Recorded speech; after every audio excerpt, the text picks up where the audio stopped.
65입니다. 저는 자산 8천억짜리 IT 대기업 회장이에요. 그런데 딸이 결혼하겠다는 남자는 동네 작은 서점 주인이래요. 조선가정 출신, 가진 것 거의 없는 남자. 그 말을 듣는 순간 제 안에서 무언가가 쾅 하고 부서졌어요. 그리고 저는 할머니로 변장해서 그 남자를 직접 시험해 보기로 했습니다. 3번의 면접, 3번의 시험. 차별 앞에서, 약자 앞에서, 부당함 앞에서 그 사람이 어떻게 서는지 제 눈으로 확인하고 싶었어요. 그런데요, 마지막 면접 날, 저는 그 자리에서 30년 동안 품고 있던 첫사랑의 기억까지 함께 무너뜨리게 됩니다. 그리고 딸에게 제 인생에서 가장 늦은 합격 도장을 찍게 되죠. 여러분, 혹시 여러분이라면 어떠셨을까요? 가문의 격과 체면, 그리고 딸의 진짜 행복. 그 사이에서 저는 엉망으로 흔들렸습니다. 오늘 이야기는 할머니의 3번째 면접입니다. 끝까지 함께 해주세요. 사연 시작 전 구독, 좋아요 부탁합니다. 지금 시작합니다. 강남 테크노바 본사 60층이에요. 제 사무실이죠. 통유리창 너머로 서울이 한눈에 내려다 보여요. 저 아래 개미처럼 움직이는 사람들, 장난감처럼 보이는 자동차들. 30년 전에는 저도 저 아래에 있었어요. 지하철 타고 출퇴근하고 김밥 한 줄로 점심 때우고 월세 걱정하던 사람이었죠. 지금은 달라요. 이 건물 전체가 제 거예요.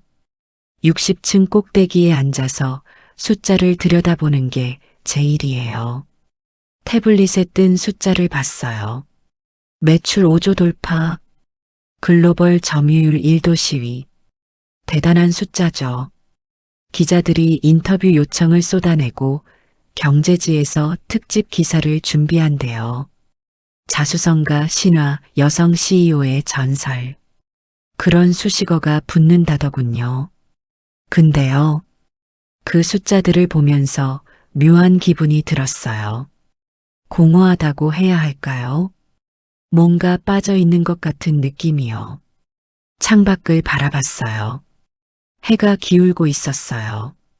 저녁 노을이 유리창에 반사돼서 사무실 전체가 주황빛으로 물들었어요. 예쁘다고 생각했어요. 근데 그걸 함께 볼 사람이 없다는 생각도 들었죠. 그때 노크 소리가 났어요. 어머니, 들어가도 될까요? 서연이 목소리였어요. 제 딸이에요. 35살이고 테크노바 이사예요. 똑 부러지고 일 잘하는 아이죠. 제가 직접 키웠으니까요. 들어와.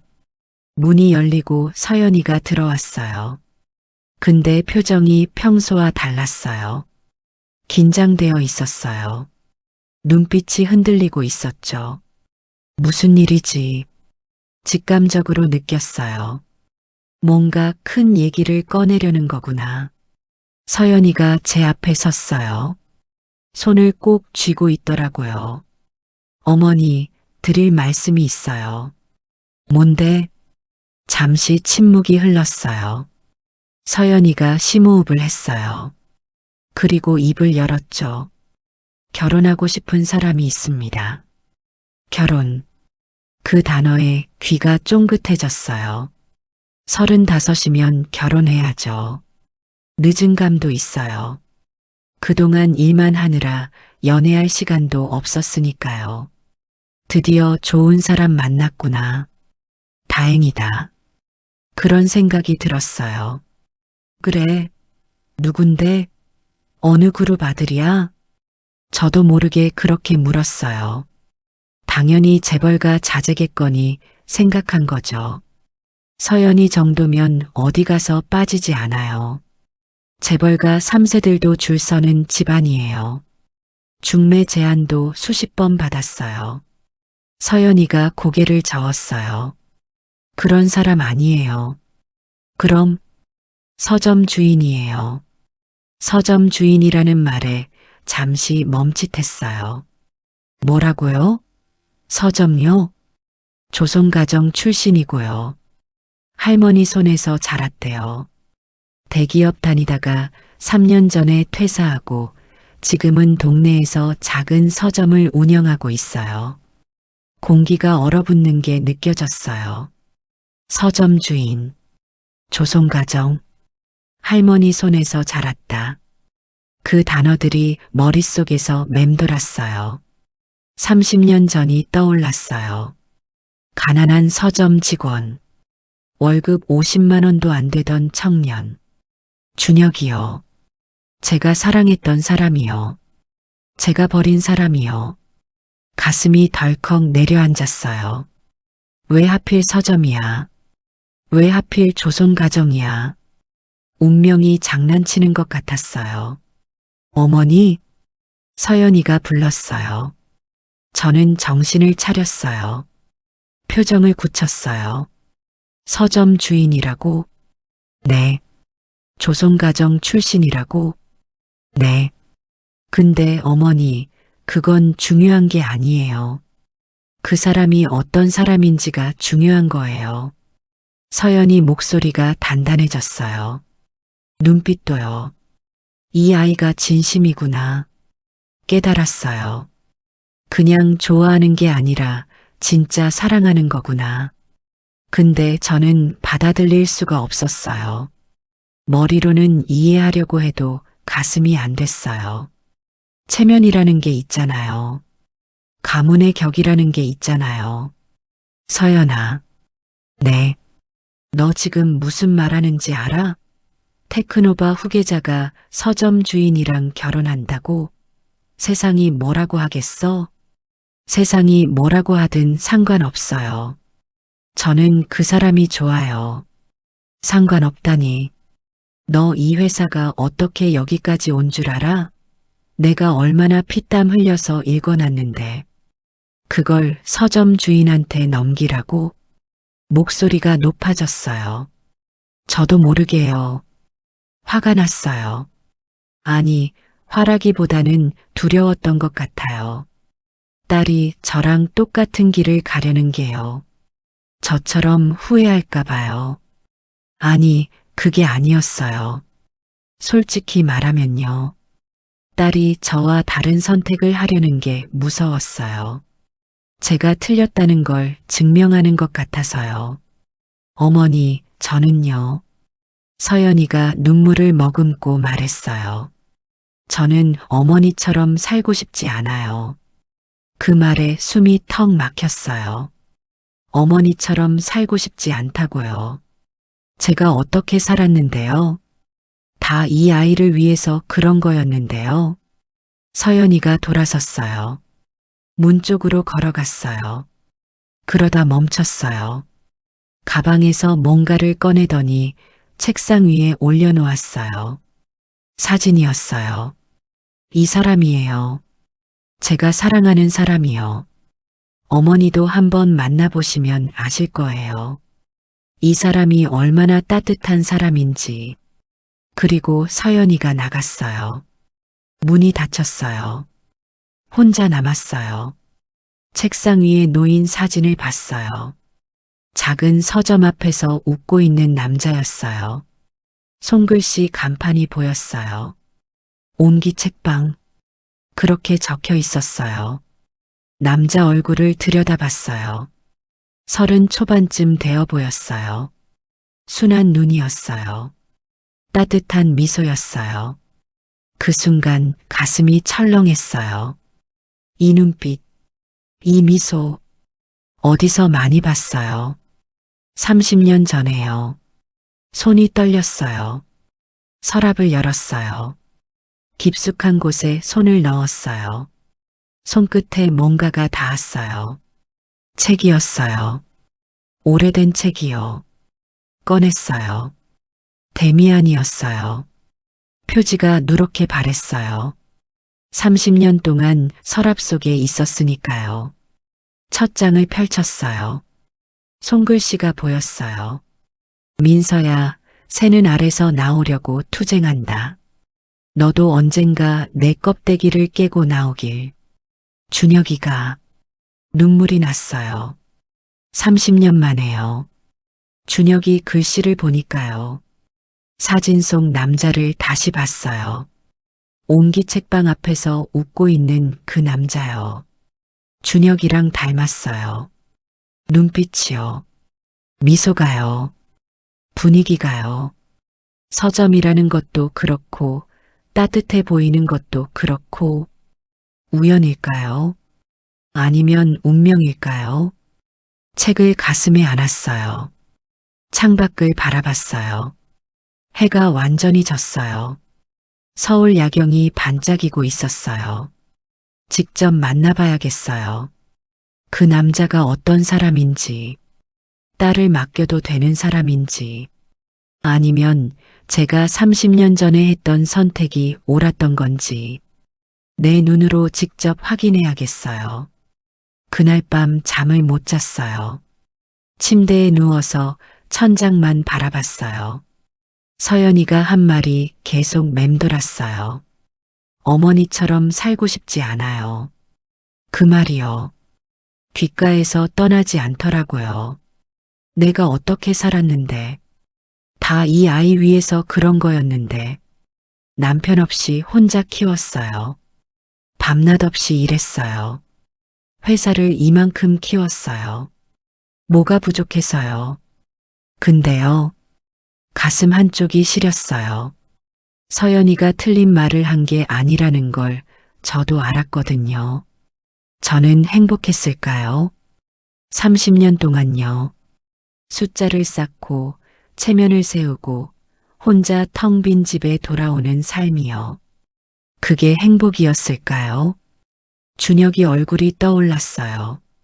35해 전 그 사람이요.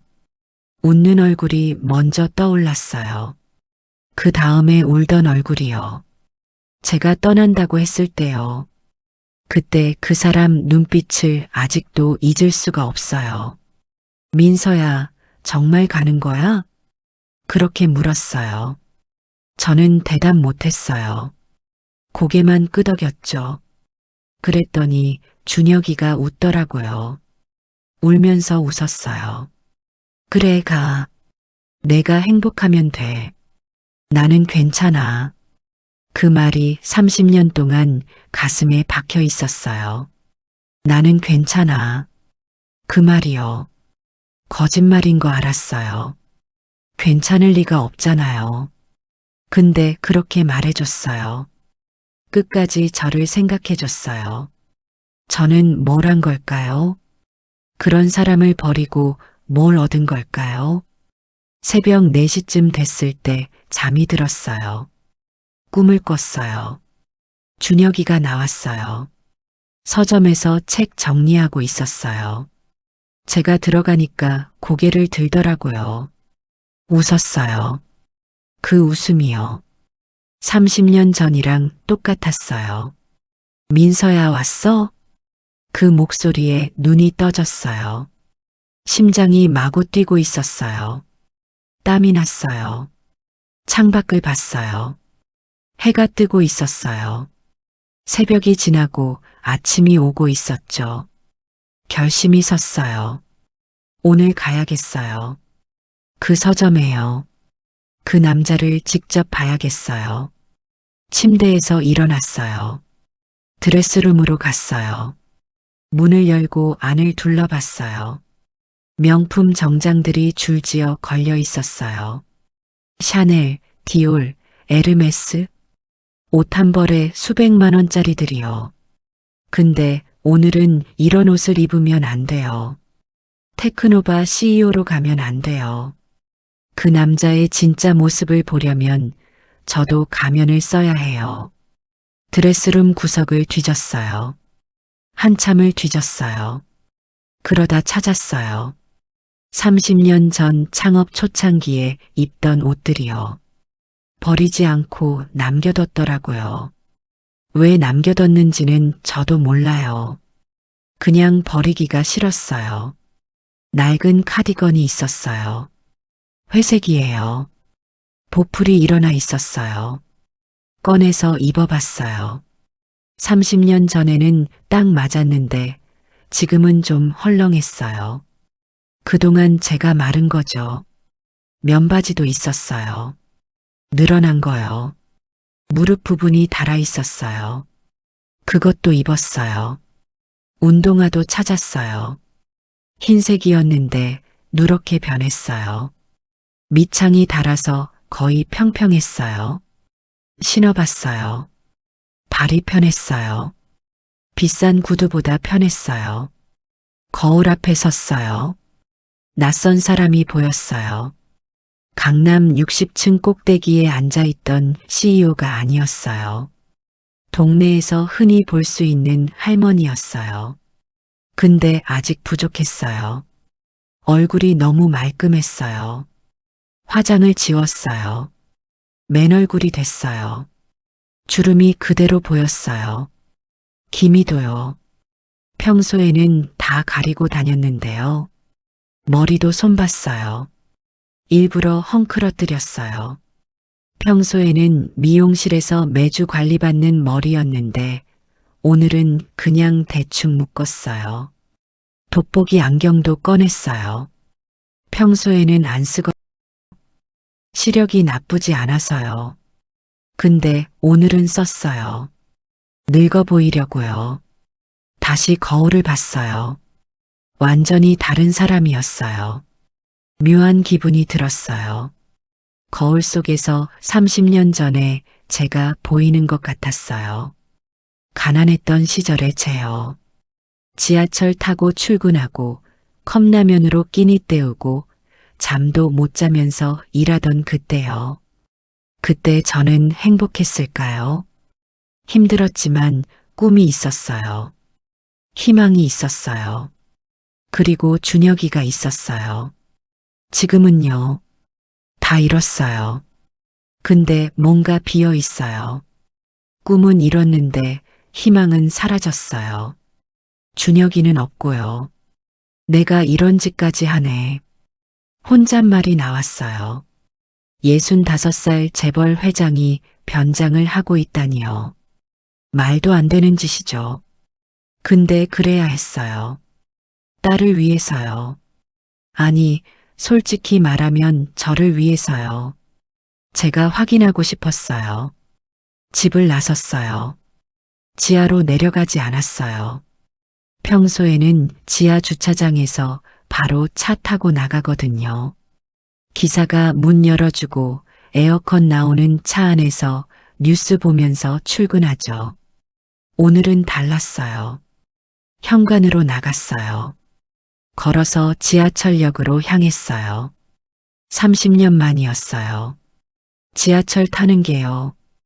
역 계단을 내려가면서 심장이 두근거렸어요. 사람들이 많았어요. 출근 시간이라 북적거렸어요. 다들 바쁜 걸음이었어요. 저를 쳐다보는 사람은 없었어요. 그냥 스쳐 지나갔어요. 이상한 기분이 들었어요. 해방감 같은 거요. 아무도 저를 몰라요. 아무도 강민서 CEO를 못 알아봐요. 그냥 평범한 할머니일 뿐이에요. 카드를 찍고 개찰구를 통과했어요. 플랫폼에 섰어요. 지하철이 들어왔어요. 문이 열리고 사람들이 우르르 내렸어요. 저도 탔어요. 좌석은 다 차 있었어요. 서 있어야 했어요. 손잡이를 잡았어요. 몸이 흔들렸어요. 지하철 특유의 냄새가 났어요. 사람 냄새, 땀 냄새, 향수 냄새가 섞인 그 냄새요. 30년 전에도 이랬었죠. 매일 이렇게 출퇴근했어요.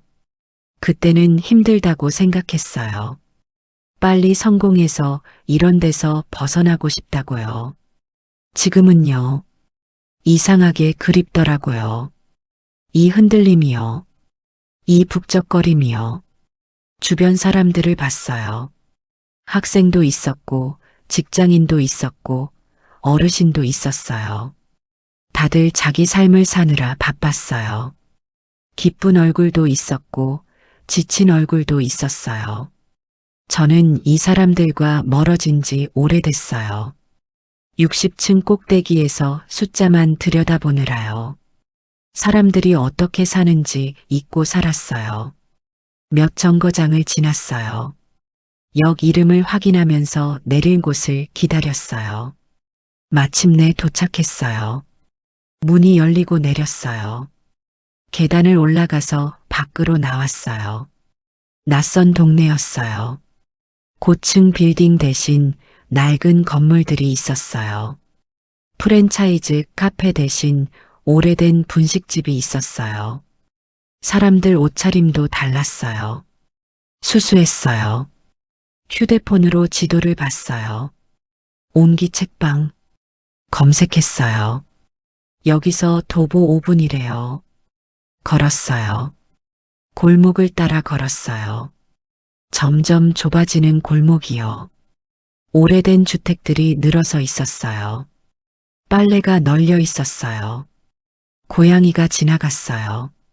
30년 전에 제가 살던 동네랑 비슷했어요.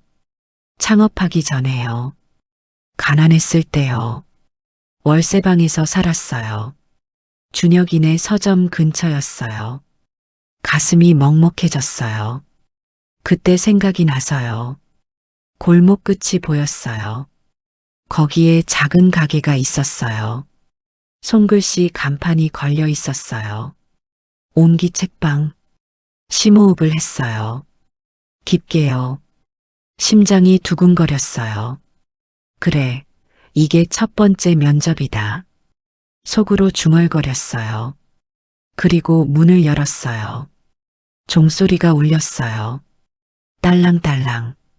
책 냄새가 났어요. 오래된 종이 냄새요. 그리고 커피 냄새도 섞여 있었어요. 조용한 실내로 들어갔어요. 30년 전 준혁이네 서점이 떠올랐어요. 그때도 이런 냄새가 났었죠. 이제 시험이 시작돼요. 서점 안으로 들어섰을 때 첫 번째로 느낀 건 고요함이었다. 바깥 골목의 소음이 문 하나를 사이에 두고 싹 사라졌죠. 오래된 책장들이 벽면을 가득 채우고 있었고 책등마다 손글씨 메모가 붙어 있었어요. 힘들 때 읽으면 좋은 책, 혼자인 밤에 위로가 되는 책. 그런 문구들이요. 책 냄새가 코끝을 스쳤다. 오래된 종이 특유의 냄새. 거기에 은은한 커피 향이 섞여 있었죠. 작은 공간이었지만 정갈하게 정리되어 있었고 창가로 들어오는 햇살이 먼지를 반짝이게 만들었다. 30년 전 준혁이네 서점이 떠올랐어요. 그때도 이랬었죠. 작고 낡았지만 따뜻했던 그 공간이요. 문을 열면 종소리가 울리고 준혁이가 고개를 들어 웃어주던 그랬던 시절이 있었죠. 어서 오세요. 목소리가 들렸다. 고개를 돌렸어요. 카운터 뒤에서 한 남자가 일어나고 있었죠. 사진 속 그 사람이었다. 박지훈. 서연이가 사랑한다는 남자. 직접 보니까 사진보다 더 순해 보였어요. 눈이 특히 그랬죠. 맑고 따뜻한 눈이었다. 웃을 때 눈꼬리가 살짝 내려가는 게 준혁이랑 닮았더라고요. 심장이 덜컥했다. 천천히 다가갔어요. 일부러 허리를 더 굽히고 발을 질질 끌며 걸었죠. 늙고 가난한 할머니처럼 보여야 했으니까요. 뭘 찾으세요? 지훈이 부드럽게 물었다. 저는 일부러 서툰 말투로 대답했어요. 손주한테 줄 책을 좀 찾으러 왔는데요. 아, 그러세요? 손주분이 몇 살이에요? 7살이에요. 남자아이고요. 거짓말이었다. 손주 같은 건 없으니까요. 서연이가 아직 결혼도 안 했는데 손주가 어디 있겠어요. 근데 이 남자를 시험하려면 이런 설정이 필요했죠. 지훈이 잠시 생각하더니 책장 쪽으로 걸어갔다. 저도 따라갔어요. 7살이면 이런 건 어떠세요? 그가 꺼낸 책은 나무를 심은 사람이었다. 오래된 그림책이었죠. 이 책이요, 한 사람이 평생 나무를 심어서 황무지를 숲으로 바꾸는 이야기예요. 어린아이한테 작은 노력이 세상을 바꿀 수 있다는 걸 알려주기 좋아요. 지훈의 눈빛이 반짝거렸다. 책 이야기를 할 때 저렇게 눈이 빛나는구나. 준혁이도 그랬었죠. 책 얘기만 나오면 눈이 살아났던, 그랬던 사람이었어요. 좋은 책이네요. 저도 모르게 그렇게 말했다. 지훈이 웃었어요. 할머니도 책 좋아하시나 봐요. 젊었을 때는 많이 읽었죠. 요즘은 눈이 침침해서. 그러시구나. 그럼 큰 글씨로 된 책도 있어요. 나중에 할머니 읽으실 책도 추천해 드릴까요? 그 말에 조금 놀랐다. 손주 책 사러 온 할머니한테 본인 책까지 추천해 주겠다니. 장사치라면 안 그러겠죠. 손주 책 팔면 끝이니까요. 이 사람은 다르구나. 그런 생각이 스쳤다. 그때였다. 문이 벌컥 열렸다.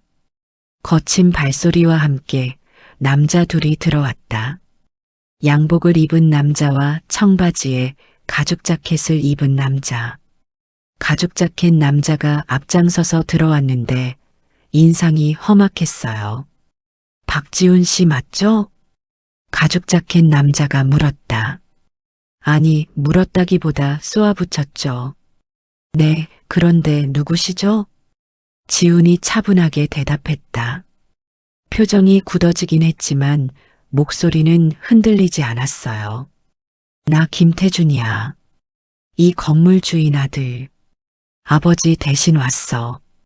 김태준. 그 이름을 들으니 기억났다. 서연이가 말해줬었죠. 서점 건물주 아들이 재개발한다고 내쫓으려 한다고요. 임대료 얘기 들었지? 다음 달부터 2배야. 싫으면 나가. 태준이 카운터에 서류를 탁 내려놓았다. 지훈의 얼굴이 창백해졌다. 하지만 목소리는 여전히 차분했어요. 계약서에는 매년 5% 인상으로 되어 있는데요. 갑자기 2배는 너무 부당하지 않습니까? 부당? 웃기네. 내 건물인데 내 맘이지. 싫으면 나가. 다음 주까지 답 안 하면 강제 퇴거야. 태준이 비웃었다. 옆에 있던 양복 남자도 따라 웃었죠. 저는 책장 사이에서 그 광경을 지켜봤어요.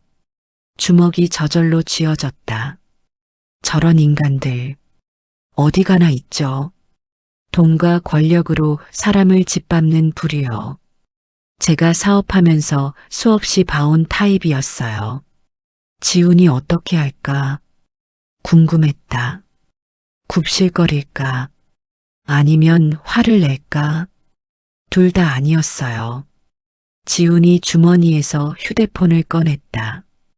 그리고 조용히 말했죠. 지금 대화 녹음하고 있습니다. 뭐? 태준 얼굴이 일그러졌다. 부당한 임대료 인상 강요, 퇴거 협박. 다 증거로 남았어요. 법대로 하시죠. 지훈의 목소리가 떨리고 있었다. 손도 떨리고 있었죠. 무서운 거겠죠. 당연히 무섭겠죠. 저런 사람들 앞에서 맞서는 게 쉬운 일이 아니니까요. 근데 물러서지 않았어요. 떨리면서도 버티고 있었다. 이 자식이. 태준이 손을 들어 올렸다. 지훈을 때리려는 것 같았어요. 저도 모르게 앞으로 나갔다. 필요하면 제가 증인 서겠습니다. 제 목소리가 서점 안에 울렸다. 태준이 멈칫하며 저를 봤어요. 늙은 할머니가 갑자기 나서니까 당황한 거겠죠. 뭐야, 이 할망구는? 저는 태준의 눈을 똑바로 봤다. 굽히지 않았어요. 30년 동안 사업하면서 별별 인간들 다 상대해봤죠. 이 정도 양아치한테 주눅들 제가 아니었다. 젊은 사람이 어르신한테 할망구라니. 요즘 세상이 많이 험해졌네요. 태준이 저를 다시 쳐다봤다. 뭔가 느낀 것 같았어요. 이 할머니 만만치 않다는 걸요. 저도 가만히 서서 눈을 피하지 않았죠. 씩씩거리며 태준이 서리를 집어들었다. 두고 보자. 그렇게 내뱉고 나갔어요. 양복 남자도 따라 나갔죠. 문이 쾅 닫혔다. 조용해졌다. 지훈이 카운터에 손을 짚고 서 있었어요. 손이 떨리고 있었죠. 괜찮아요? 제가 물었다. 지훈이 고개를 들었어요. 눈가가 붉어져 있었다. 네, 괜찮습니다. 할머니, 불편하셨죠? 죄송해요. 이런 걸 보여드려서 오히려 저한테 사과를 하네요. 자기가 당한 건데요. 당황스러웠을 텐데요. 근데 손님 걱정을 먼저 하고 있었다. 참, 대단한 청년이네요. 저도 모르게 그렇게 말했다. 지훈이 쓸쓸하게 웃었어요. 대단한 건 아니고요. 그냥 부당한 건 부당하다고 말해야 한다고 배웠어요. 할머니가 그러셨거든요. 할머니요? 네. 저 키워주신 할머니요. 돌아가시기 전에 그러셨어요. 힘든 일이 있어도 원칙은 지키라고. 그래야 나중에 후회 안 한다고. 그 말에 가슴이 뜨끔했다. 후회. 저는 30년 동안 후회하며 살았으니까요. 원칙을 안 지켜서 사랑 대신 체면을 선택해서 준혁이도 그랬었죠. 원칙을 지키는 사람이었어요. 가난해도 당당했고 부당한 건 참지 못했죠. 그래서 좋아했던 거예요. 그런 사람이어서요. 지훈이 책을 집어들었다. 아까 추천해준 나무를 심은 사람이요. 할머니, 이 책은 제가 드릴게요. 오늘 불편하셨을 텐데. 사과의 의미로요. 아니에요. 돈 낼게요. 괜찮아요. 손주분한테 좋은 책 읽어주세요. 지훈이 웃었다. 따뜻한 웃음이었어요. 준혁이 웃음이랑 닮았다는 생각이 또 들었죠. 책을 받아들었다. 가방에 넣었어요. 고맙습니다. 그렇게 말하고 서점을 나왔다. 골목 끝에서 멈췄어요. 뒤돌아서 서점을 바라봤죠. 유리창 너머로 지훈이 보였다. 카운터에 앉아서 뭔가 적고 있었어요. 아마 아까 일을 정리하고 있겠죠. 예의 바르고 원칙적이고 손님을 먼저 생각하는 사람이었다. 첫 번째 시험은 통과한 거죠. 근데 이게 전부는 아니에요. 위기 상황에서 버티는 것과 평상시에 따뜻한 건 다른 문제니까요. 다음에는 다른 걸 봐야겠어요. 이 사람이 약자한테 어떻게 대하는지, 진짜 온기가 있는 사람인지, 그래야 알 수 있을 거예요. 내 딸을 맡겨도 되는 사람인지. 서점 간판을 한 번 더 봤다. 온기 책방. 손글씨로 쓰인 그 글씨가 햇살에 반짝거렸죠. 준혁아, 이 사람 어떻게 생각해? 속으로 물어봤다. 대답은 없었어요. 당연하죠. 준혁이는 10년 전에 떠났으니까요. 근데 이상하게 그 사람이 웃고 있을 것 같았어요. 괜찮은 사람이야. 그렇게 말해주는 것 같았죠. 아직은 몰라요. 두 번째 시험을 봐야 해요. 발걸음을 옮겼다. 골목을 빠져나가면서 생각했죠.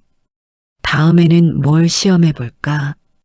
어떻게 해야 이 사람의 진짜 모습을 볼 수 있을까?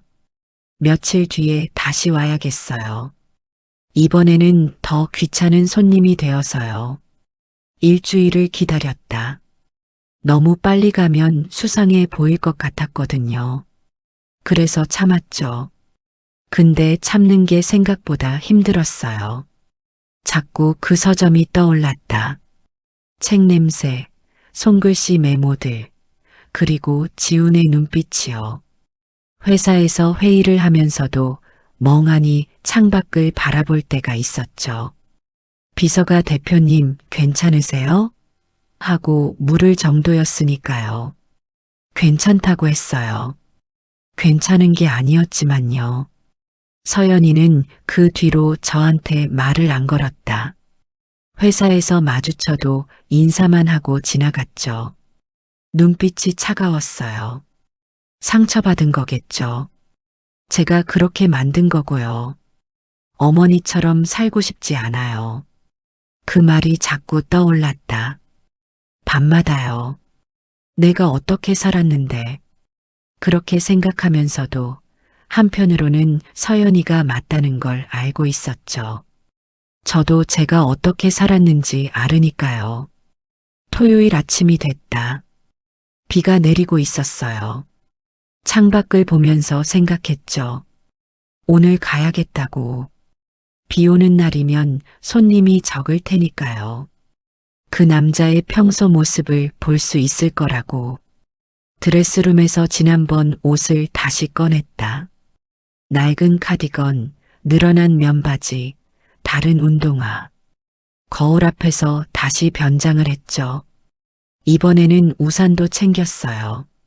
일부러 해지고 낡은 우산으로요. 지하철을 타고 그 동네에 내렸다. 비가 제법 굵게 내리고 있었죠. 우산을 펴고 골목을 걸었어요. 물웅덩이를 피하면서요.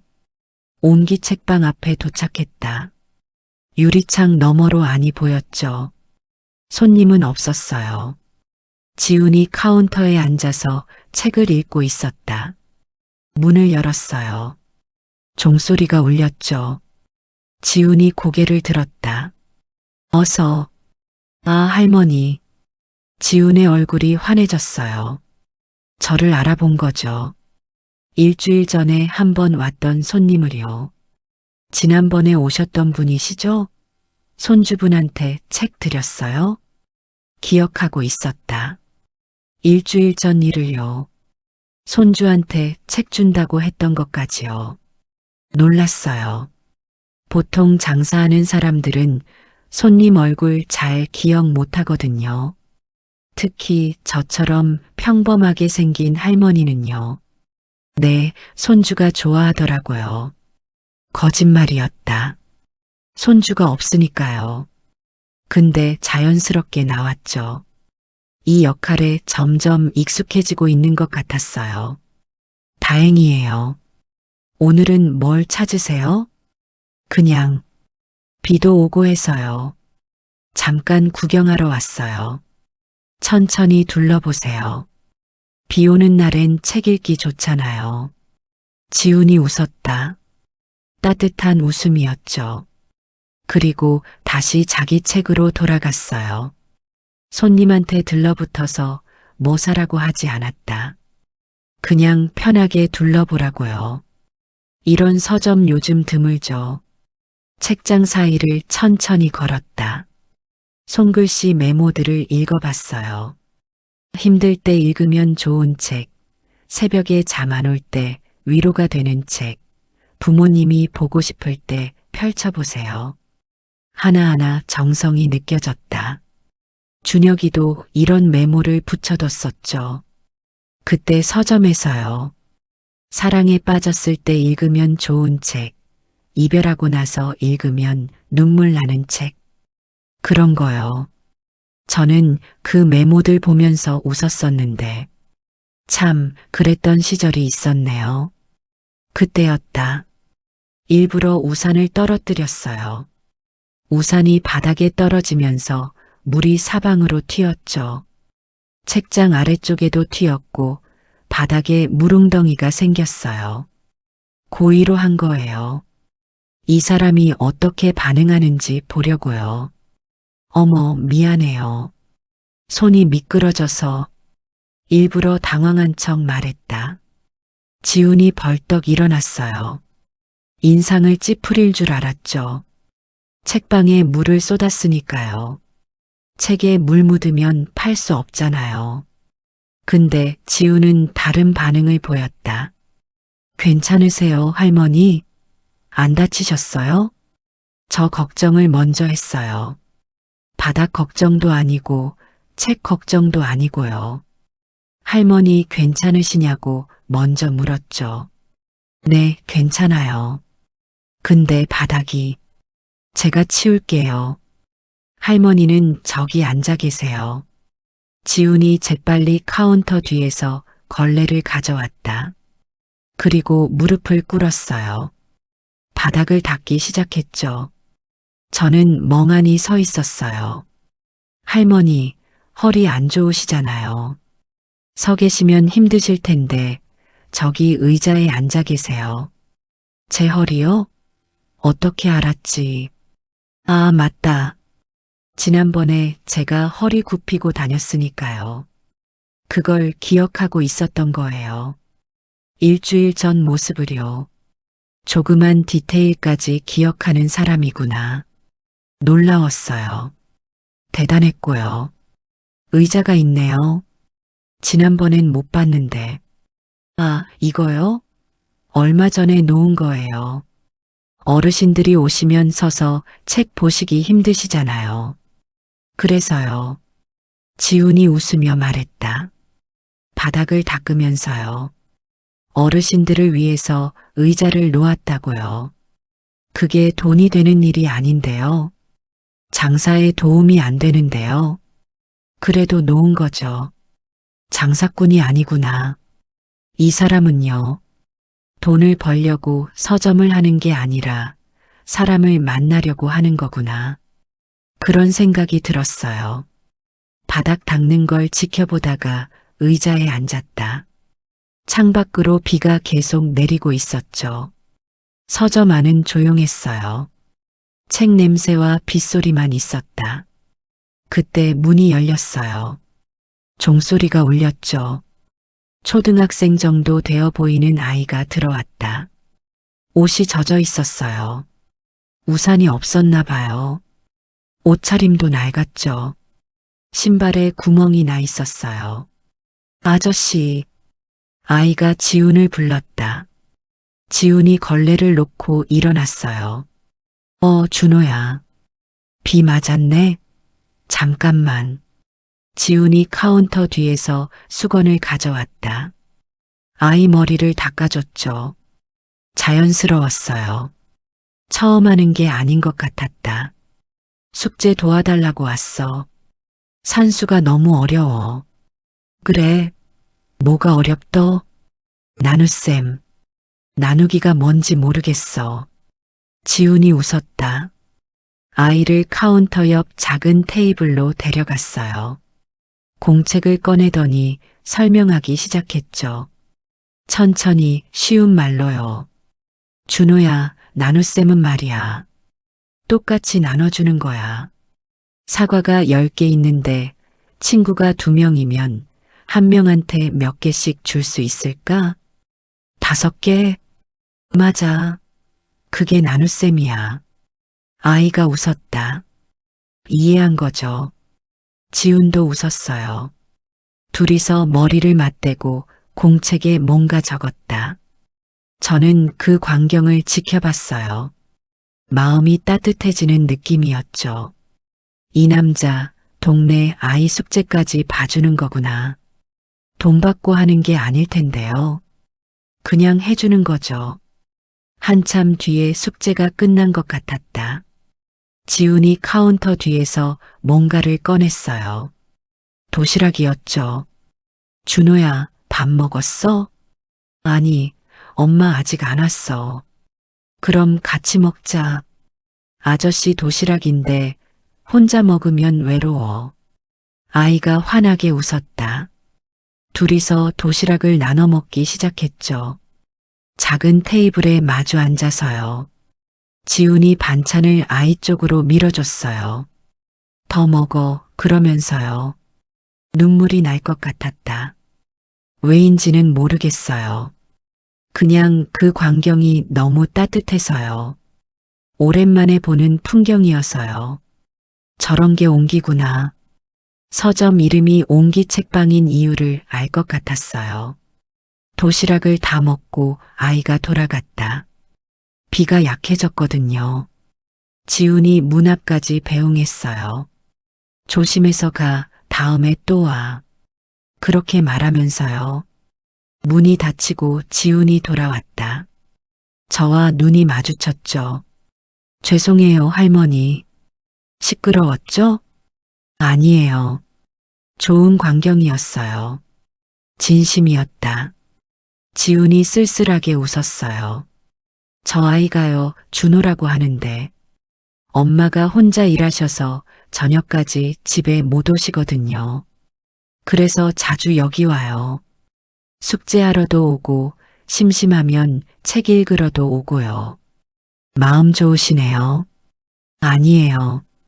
저도 그랬거든요. 지훈의 표정이 달라졌다. 뭔가 떠올리는 것 같았죠. 저도 할머니 손에서 자랐어요. 부모님이 일찍 돌아가셔서요. 할머니가 김밥집 하시면서 저 키우셨죠. 힘드셨을 텐데 한 번도 내색 안 하셨어요. 그 할머니가 뭐라고 하셨어요? 지훈이 잠시 침묵했다. 눈가가 붉어지는 게 보였죠. 너도 누군가에게 온기가 되어라. 그러셨어요. 돌아가시기 전에요. 그래서 이 서점 이름을 옹기 책방으로 지었어요. 할머니 유언이니까요. 목이 메었다. 저도 모르게요. 좋은 할머니셨네요. 네. 최고였죠. 지훈이 웃었다. 눈물이 맺힌 채로요. 저는 그 얼굴을 보면서 생각했어요. 이 사람은 진짜구나. 가짜가 아니구나. 따뜻한 게 연기가 아니라 진심이구나. 준혁이도 그랬죠. 가난했지만 따뜻했어요. 돈이 없어도 사람을 먼저 챙겼죠. 그래서 좋아했던 거예요. 그런 사람이어서요. 화장실 좀 쓸게요. 자리에서 일어났다. 화장실로 갔어요. 문을 닫고 거울을 봤죠. 눈물이 흐르고 있었다. 언제부터 흘렀는지 모르겠어요. 휴지로 닦았어요. 거울 속 제 얼굴이 낯설었죠. 준혁아, 이런 사람 앞에서는 나도 더 이상 체면만 이야기할 수가 없네. 속으로 말했어요. 대답은 없었죠. 당연히요. 근데 마음이 흔들리고 있었다. 처음 왔을 때만 해도 시험하러 온 거였어요. 이 남자가 자격이 있는지 확인하러요. 근데 지금은요. 제가 시험 당하는 기분이었죠. 내가 자격이 있을까? 저런 따뜻한 사람 앞에서 체면을 들이밀 자격이요. 눈물을 닦고 화장실을 나왔다. 지훈이 카운터에서 웃으며 기다리고 있었죠. 괜찮으세요? 네, 괜찮아요. 오늘은 이만 갈게요.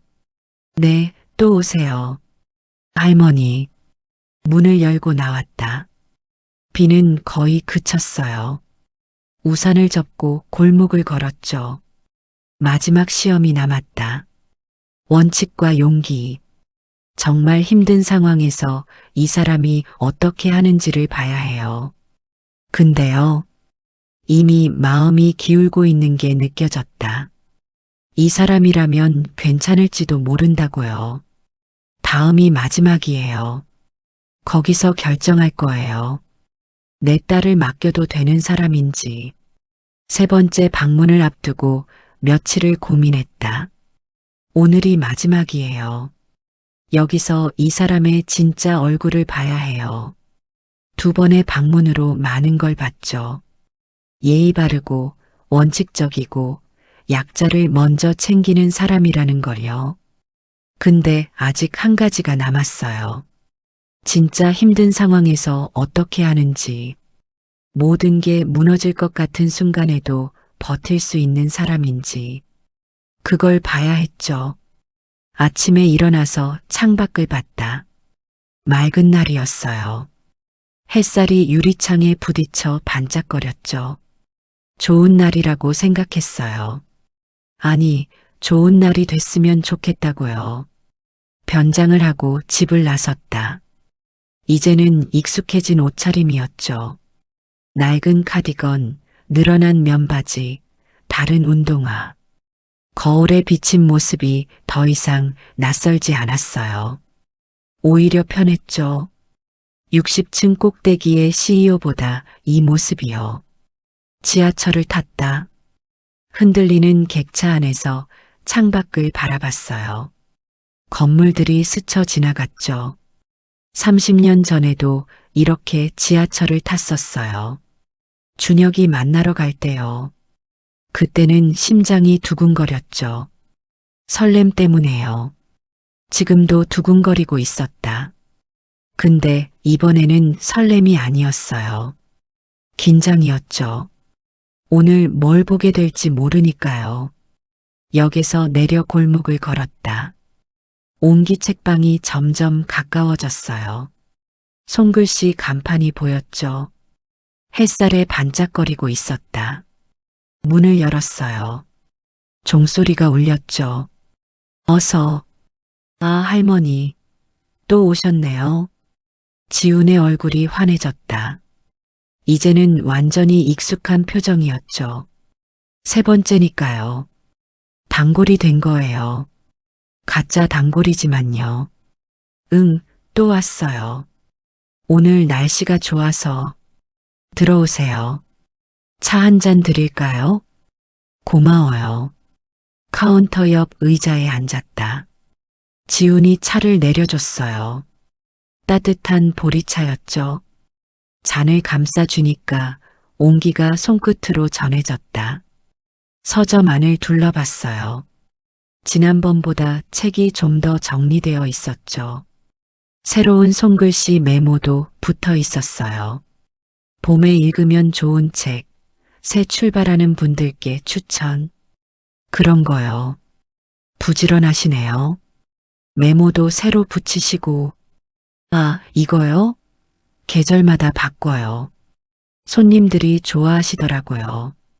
지훈이 웃었다. 저도 웃었죠. 편안한 분위기였어요. 마치 오래된 친구네 집에 온 것 같았다. 그때였다. 문이 벌컥 열렸어요. 종소리가 요란하게 울렸죠. 거친 발소리가 들렸다. 뒤돌아봤어요. 김태준이었다. 첫 번째 왔을 때 봤던 그 사람이요. 근데 이번에는 혼자가 아니었어요. 정장 입은 남자 둘을 데리고 왔죠. 변호사인지 깡패인지 모를 인상들이었다. 박지훈 씨. 태준의 목소리가 서점 안에 울렸다. 차갑고 날카로운 목소리였죠. 오늘이 마지막이야. 서명해. 태준이 서류를 카운터에 내려놓았다. 지훈의 얼굴이 굳어졌어요. 저도 긴장됐죠. 분위기가 심상치 않았으니까요. 말씀드렸잖아요. 부당한 조건에는 서명 못합니다. 부당해? 뭐가 부당해? 내 건물이야. 내 맘대로 하는 거지. 계약서에는 매년 5% 인상으로 되어 있어요. 갑자기 3배는 법적으로 문제가 있습니다. 웃기네. 태준이 코웃음을 쳤다. 뒤에 있던 남자 둘이 앞으로 나섰어요. 압박하려는 거죠. 지훈이 뒷걸음질 쳤다. 어차피 재개발 들어가면 이 동네 다 밀려나. 지금 좋게 나가면 이사비라도 주지. 안 나가면 철거할 때 짐이랑 같이 밀어버려. 협박이잖아요. 협박? 아니, 이건 통보야. 태준이 지훈 앞으로 다가갔다. 손으로 지훈의 가슴을 밀었어요. 지훈이 비틀거렸죠. 저는 주먹을 꽉 쥐었다. 참아야 해요. 아직은요. 이 사람이 어떻게 대응하는지 봐야 하니까요. 지훈이 중심을 잡았다. 그리고 주머니에서 휴대폰을 꺼냈어요. 화면을 보여주며 말했죠. 지금 대화 전부 녹음하고 있습니다. 뭐, 부당한 임대료 인상 강요, 폭행, 협박. 다 증거로 남았어요. 법적으로 대응하겠습니다. 지훈의 목소리가 떨리고 있었다. 손도 떨리고 있었죠. 무서운 게 당연해요. 저런 사람들 앞에서 맞서는 게 쉬운 일이 아니니까요. 근데 물러서지 않았어요. 떨리면서도 버티고 있었죠. 첫 번째 왔을 때랑 똑같았다. 아니, 그때보다 더 단단해진 것 같았어요. 경험이 쌓인 거겠죠. 부당함 앞에서 버티는 경험이요. 이 자식이 진짜. 태준의 얼굴이 붉어졌다. 손을 들어 올렸어요. 때리려는 거였죠. 저도 모르게 자리에서 일어났다. 필요하면 제가 증인 서겠습니다. 제 목소리가 서점 안에 울렸어요.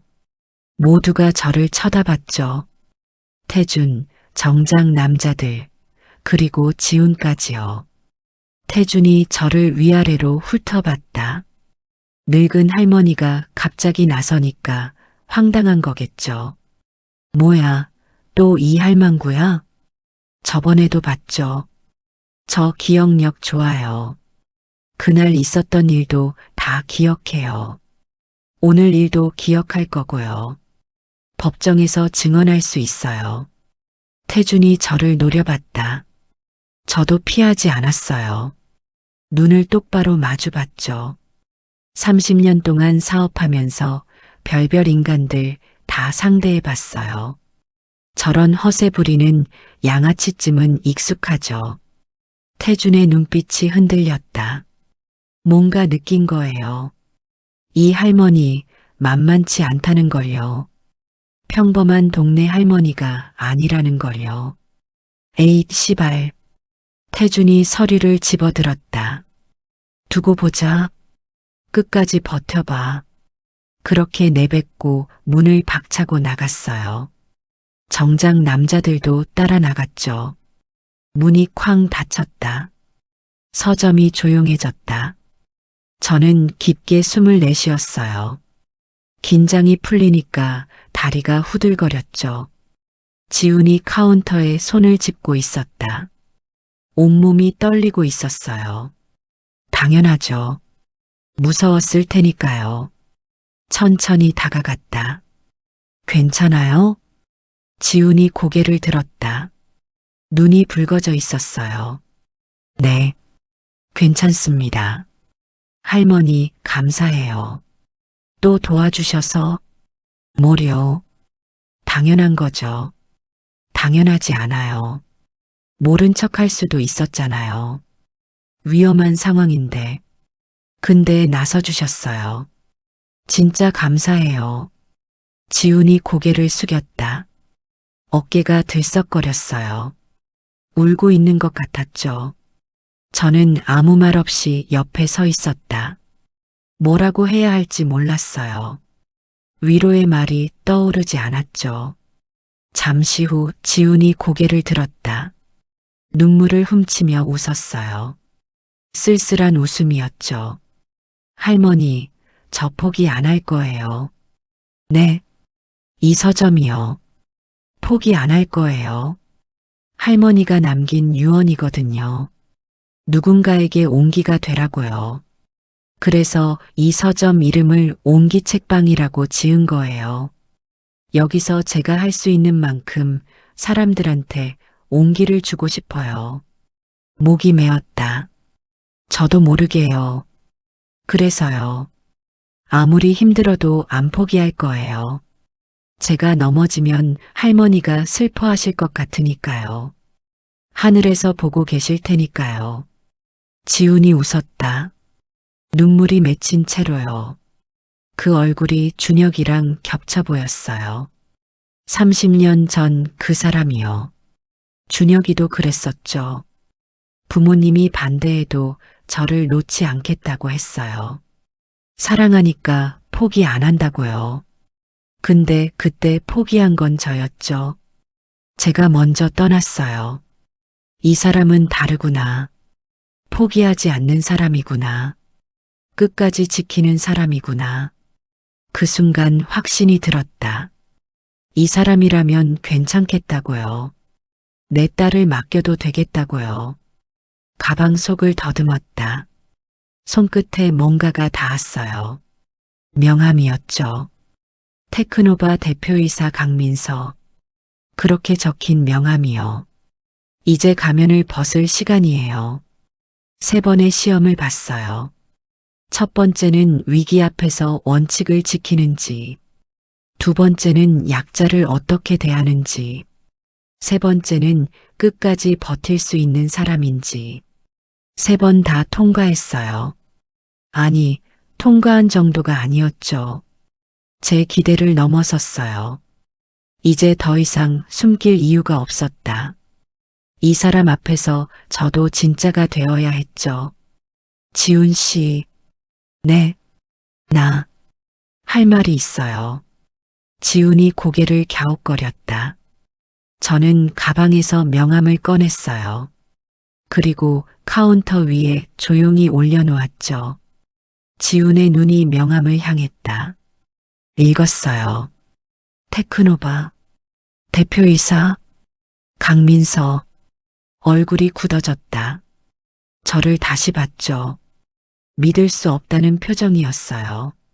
이게 뭐예요? 돋보기 안경을 벗었다. 허리를 곧게 폈어요. 구부정했던 자세를 바로 잡았죠. 이제 할머니는 아니에요. 지훈의 눈이 커졌다. 저는 그 눈을 똑바로 바라봤어요. 서저만이 조용해졌다. 지훈이 명함을 들여다보고 있었어요. 테크노바, 대표이사, 강민서, 그 글자들을요. 손이 떨리는 게 보였죠. 저는 가만히 서 있었다. 돋보기 안경도 벗었고 허리도 폈어요.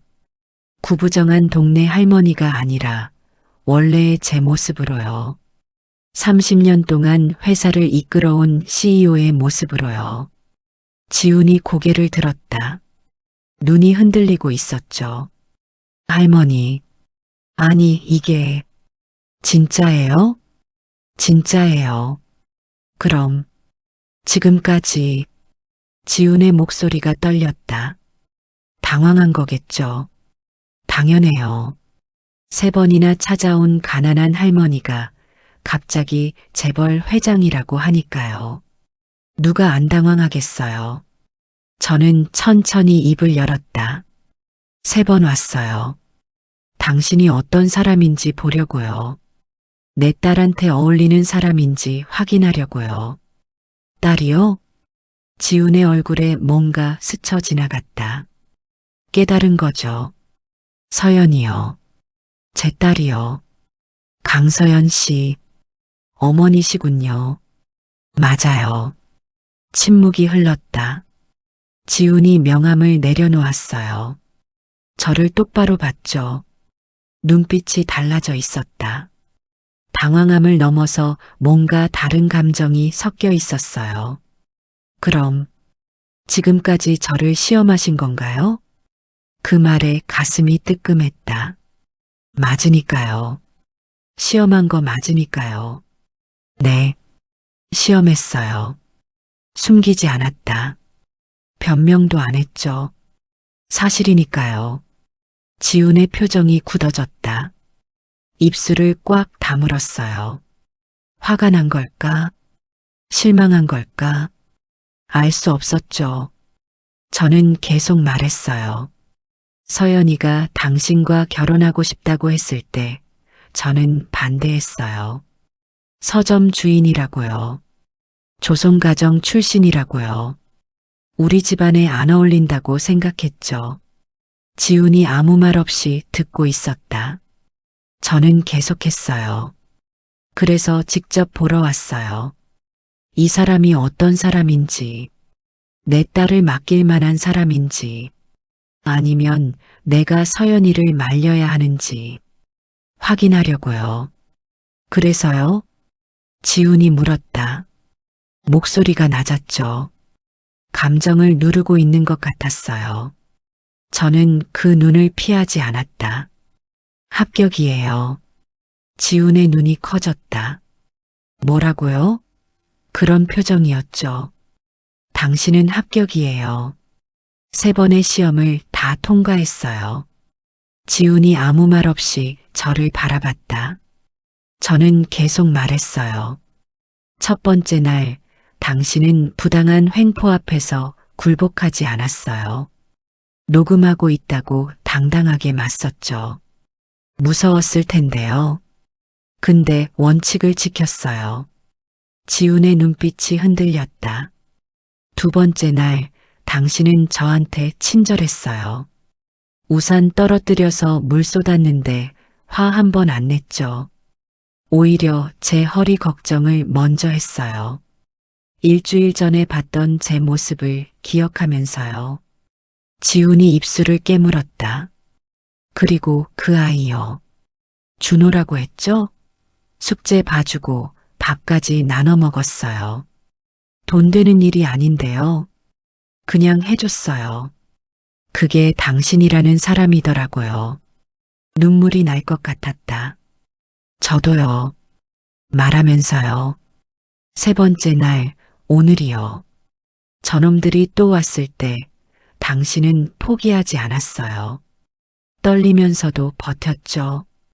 할머니 유언 때문이라고 했어요. 온기가 되라는 말 때문이라고요. 지훈의 눈에 눈물이 고였다. 그 말 듣고 확신했어요. 이 사람이라면 괜찮겠다고, 내 딸을 맡겨도 되겠다고. 저는 한 걸음 앞으로 다가갔다. 당신은요, 내가 30년 전에 놓친 사람이랑 참 많이 닮았어요. 30년 전이요? 지훈이 물었다. 목소리가 잠겨 있었죠. 저도요. 젊었을 때 사랑한 사람이 있었어요. 가난한 서점 직원이었죠. 따뜻하고 원칙적이고 사람을 먼저 생각하는 사람이었어요. 당신처럼요. 그 사람은요? 저는 잠시 말을 멈췄다. 가슴이 아팠어요. 30년이 지났는데도요. 부모님이 반대했어요. 저는 그 사람을 떠났어요. 가문과 체면을 선택했죠. 그게 30년 전이에요. 지훈이 아무 말 없이 듣고 있었다.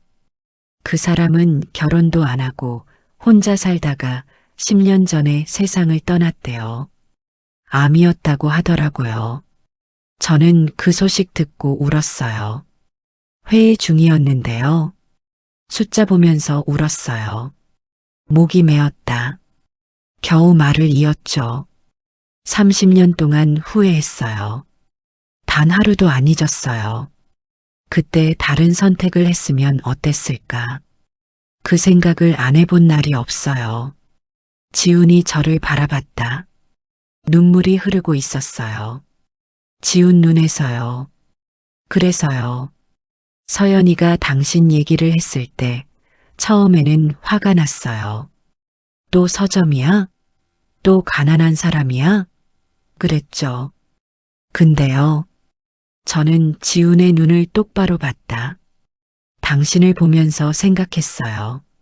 서연이한테 똑같은 실수를 시키면 안 되겠다고요. 저처럼 평생 후회하게 만들면 안 되겠다고요.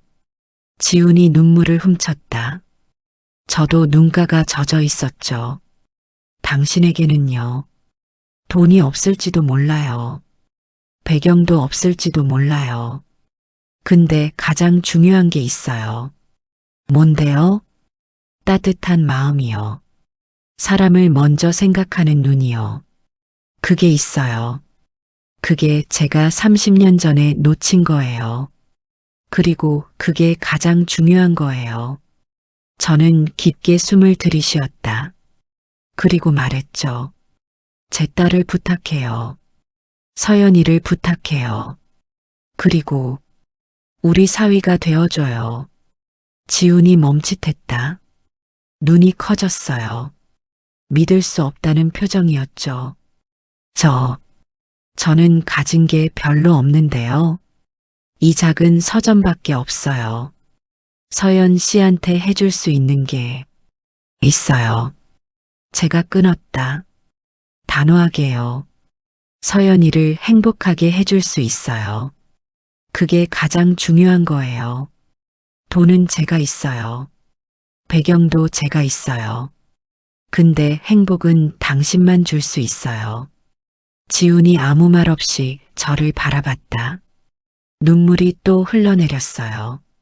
저는 한 걸음 더 다가갔다. 지훈의 손을 잡았어요. 떨리는 손이었죠. 제 손도 떨리고 있었고요. 시험한 거 미안해요. 속인 거 미안해요. 근데 그래서 알게 됐어요. 당신이 어떤 사람인지요. 그리고 당신이 진짜라는 걸요. 지훈이 고개를 숙였다. 어깨가 들썩거렸어요. 울고 있었죠. 감사합니다. 정말 감사합니다. 고마운 건 나예요. 서연이를 사랑해줘서요. 그리고 이런 사람이어줘서요. 한동안 아무 말 없이 서 있었다. 서점 안에 햇살이 들어오고 있었어요. 먼지가 반짝거렸죠. 조용했어요. 따뜻했고요. 30년 전에 놓쳤던 게 지금 다시 돌아온 것 같았다. 준혁이는 없지만요. 이 청년이 있으니까요. 준혁이를 닮은 이 사람이요. 준혁아 봐. 이 사람이야. 우리 서연이를 맡길 사람이야. 속으로 말했어요. 대답은 없었죠. 당연히요. 근데 어딘가에서 준혁이가 웃고 있을 것 같았어요. 잘했어, 민서야. 그렇게 말해주는 것 같았죠. 이제 한 가지 남았다. 서연이한테 말해야 해요. 그리고 제대로 된 만남을 가져야 하죠. 지훈 씨. 네. 다음 주에 시간 돼요? 네. 우리 셋이 만나요. 나, 당신, 그리고 서연이. 제대로 인사하죠. 장모로서요. 지훈이 웃었다. 눈물이 맺힌 채로요.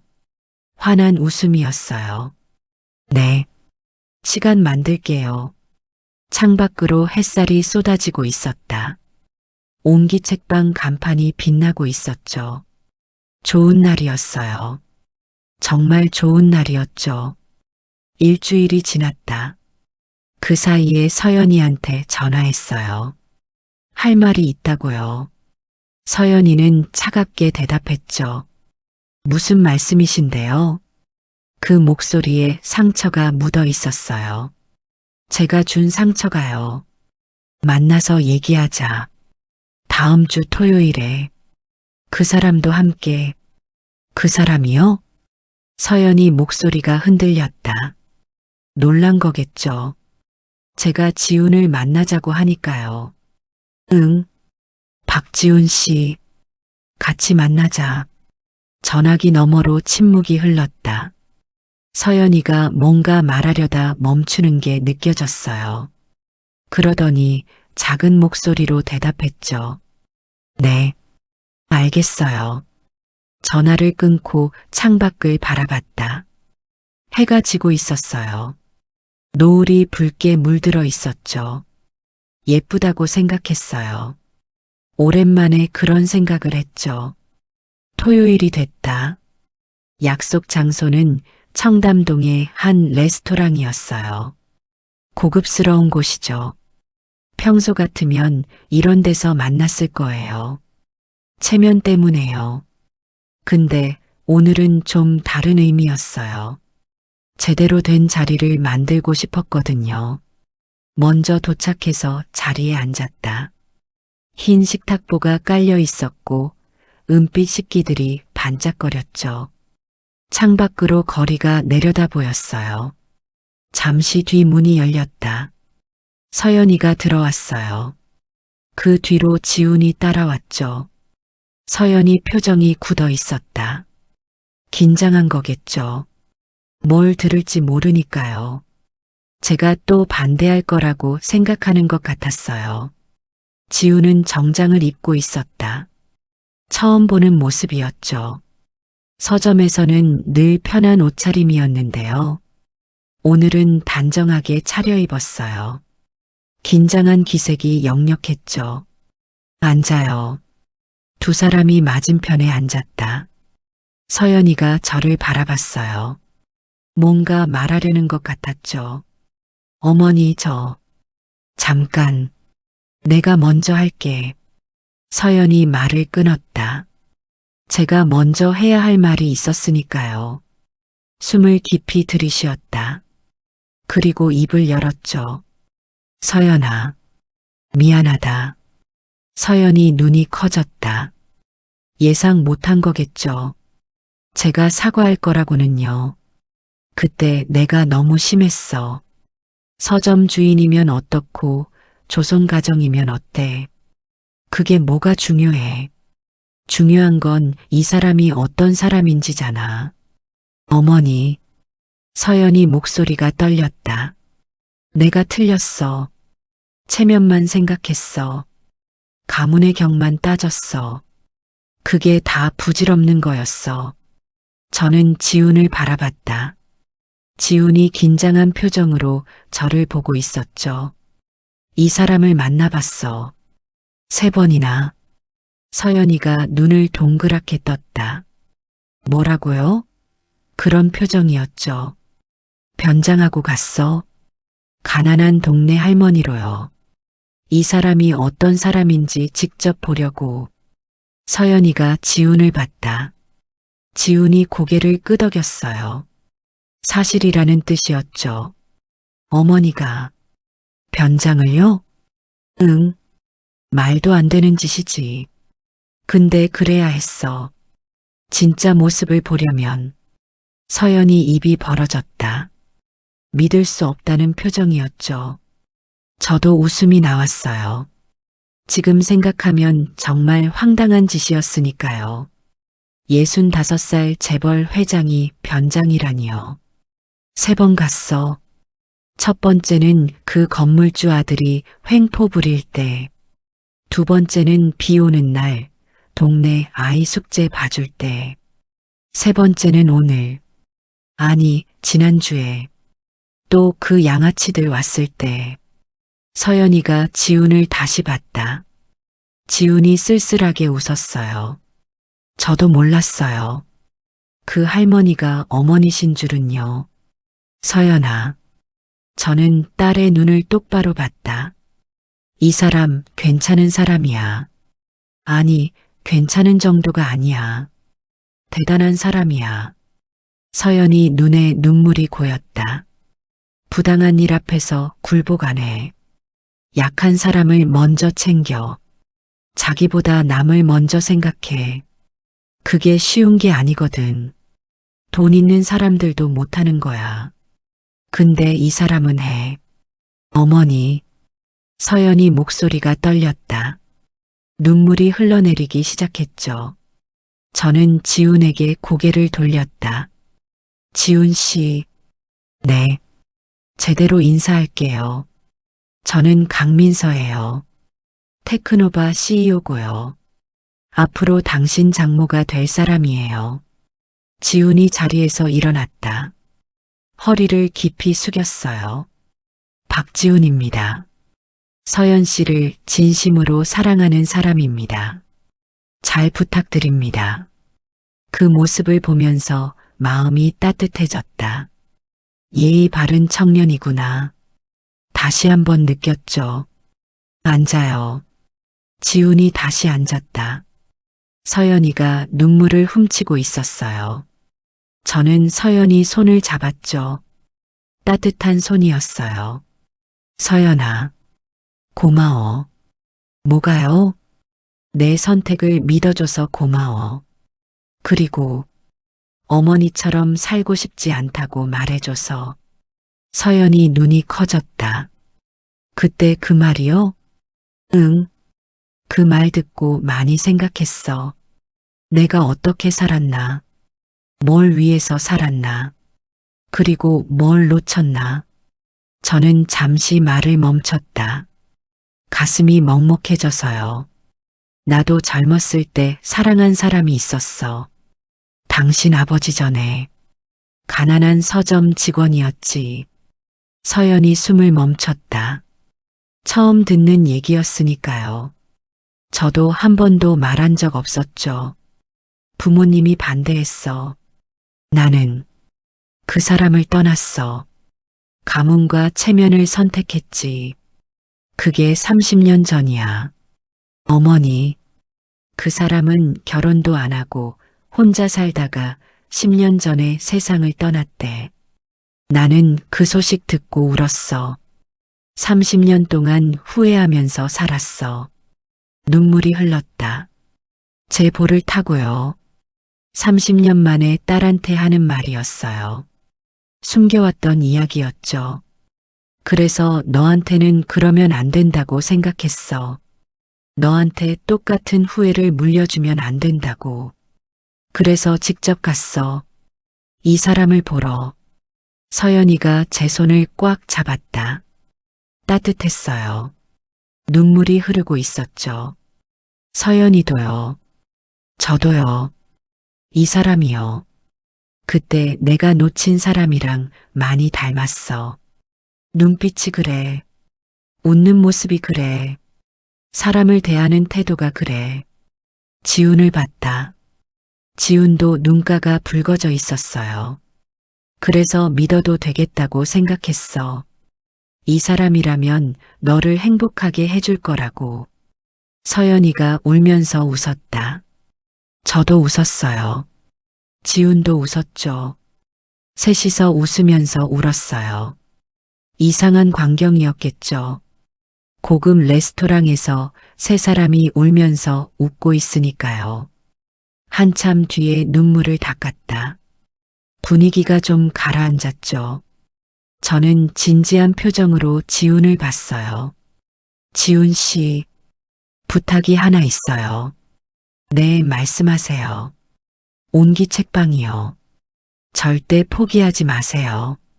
지훈이 눈을 깜빡였다. 예상 못한 말이었나 봐요. 그 서점은요. 돈으로 살 수 없는 가치가 있어요. 당신 할머니가 남긴 유산이잖아요. 온기가 되라는 말이요. 그걸 지키고 있는 공간이에요. 지훈이 고개를 끄덕였다. 눈빛이 진지해졌죠. 그 건물주 아들 문제요. 제가 해결할게요. 네. 지훈이 놀란 표정을 지었다. 서연이도요. 그 건물 제가 살게요. 부당한 임대료 협박 같은 거 없게요. 당신은 서점만 지키면 돼요. 그건 너무 큰 부탁인데요. 부탁이 아니에요. 제가 하고 싶어서 하는 거예요. 저는 웃었다. 조건이 하나 있어요. 뭔데요? 가끔 저도 손님으로 가게 해줘요. 그냥 민서로요. 할머니로 변장 안 하고요. 지훈이 웃었다. 환하게요. 언제든 오세요. 차 내려드릴게요. 서연이가 웃으며 말했다. 어머니, 정말 변장하셨어요? 어떻게요? 낡은 카디건 입고, 허리 굽히고, 돋보기 안경 쓰고. 서연이가 킥킥 웃었다. 상상이 안 돼요. 나도 상상 안 됐어. 근데 했어. 딸 때문에. 셋이서 웃었다. 따뜻한 웃음이었어요. 창밖을 봤다. 해가 기울고 있었죠. 노을이 물들어 있었어요. 예뻤어요. 그때 창밖으로 하얀 게 떨어지는 게 보였다. 눈이었어요. 첫눈이었죠. 올해 첫 번째 눈이요. 눈이다. 서연이가 창밖을 바라봤다. 지훈도요. 저도요. 하얀 눈이 내리고 있었다. 조용히 부드럽게 세상을 덮고 있었죠. 이제야 조금은 제대로 된 어른이 된 것 같아요. 속으로 생각했다. 30년이 걸렸지만요. 늦었지만요. 지금이라도 됐으면 좋겠다고요. 눈이 계속 내렸다. 창밖이 하얗게 변해가고 있었죠. 새로운 시작 같았어요. 진짜로요. 6개월이 지났다. 계절이 2번 바뀌었어요. 겨울이 가고 봄이 왔고 봄이 지나 여름이 됐죠. 그 사이에 많은 일이 있었어요. 건물 매입은 생각보다 빨리 끝났다. 김태준이라는 그 양아치가 처음에는 버텼죠. 안 판다고요. 근데 제가 누군지 알고 나서 태도가 확 바뀌었어요.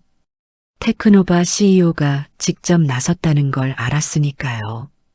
결국 적정 가격에 매입했죠.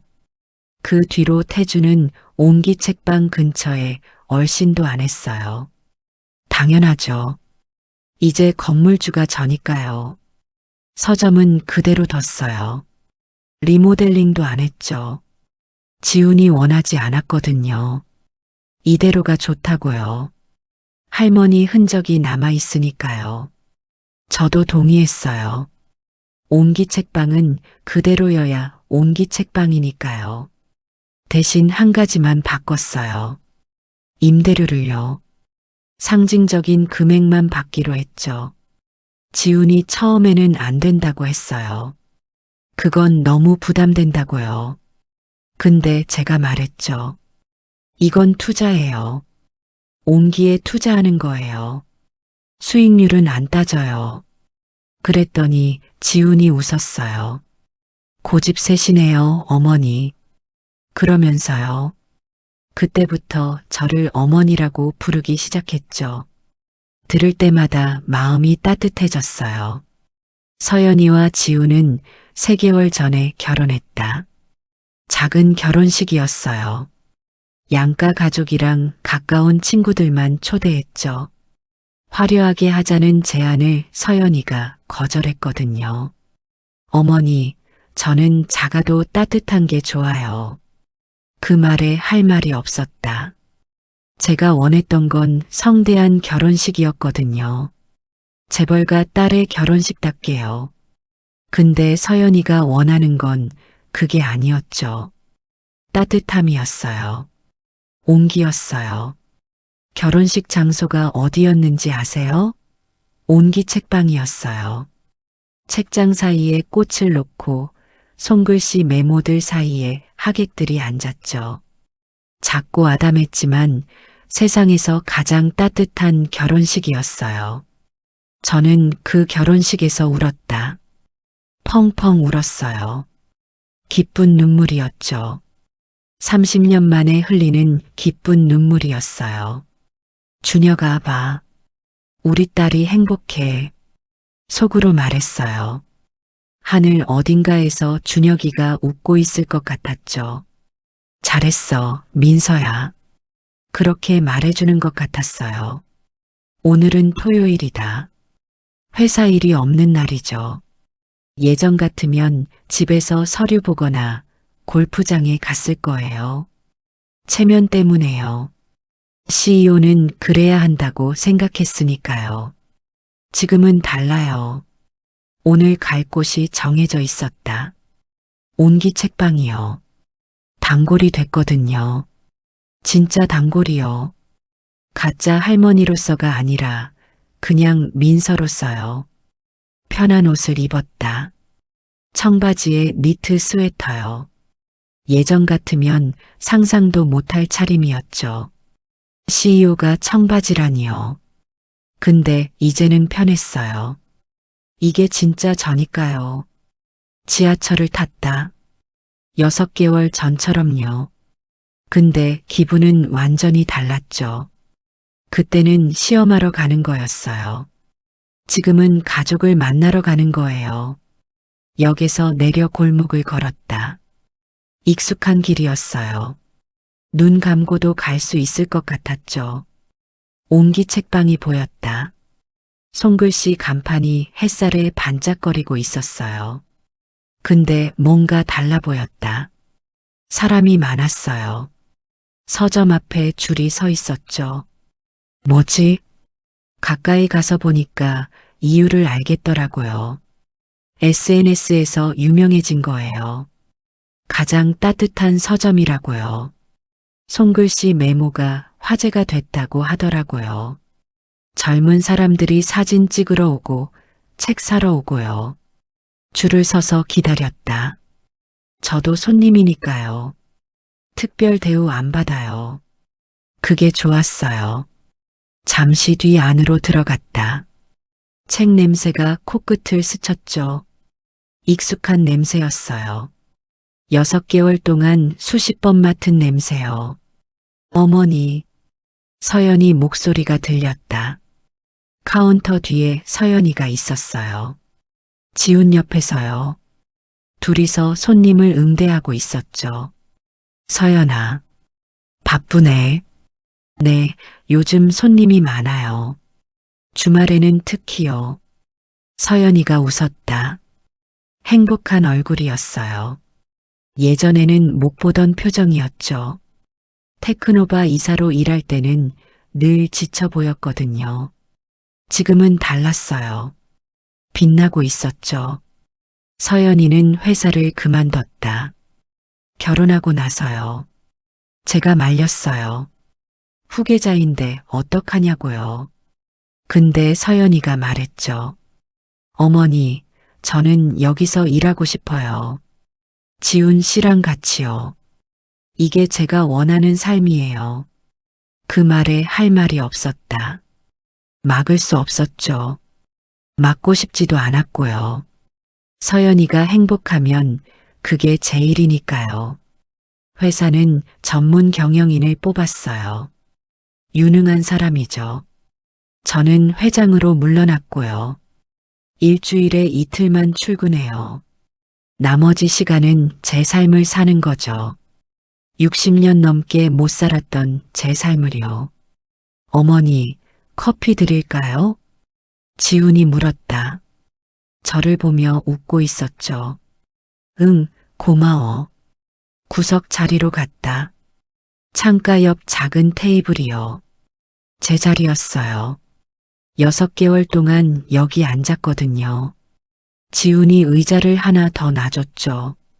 어머니 자리라고요. 앉아서 서점 안을 둘러봤다.